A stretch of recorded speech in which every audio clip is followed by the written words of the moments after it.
And then one of the chapters talks about the psychology of the English who hate the English. So, these woke idiots, the people who want to tear down the country, the people who think we're institutionally racist, the people who think we should pay reparations for slavery. When we're the people who stopped the slave trade, people now look at the slave trade and go, that was evil. No, it wasn't evil. It was how things had always been done. And if you were alive 200-300 years ago, you would have been in favor of slavery, just like you're in favor of eating meat because it was normal.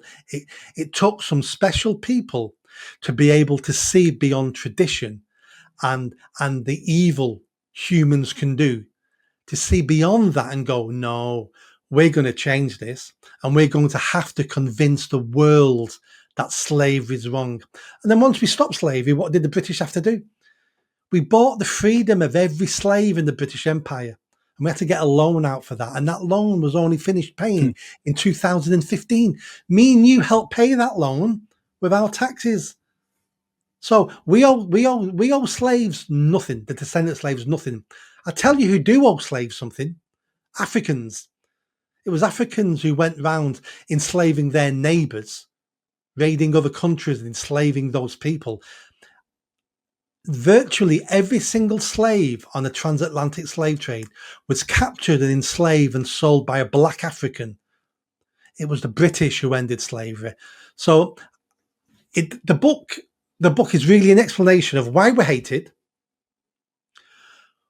And I really go into the psychology of it because I want people to understand, because until we understand why we have Anglophobia, why we're being attacked at the moment, well, how are we going to defend the country? How are we going to get over this if we don't understand why we're being attacked?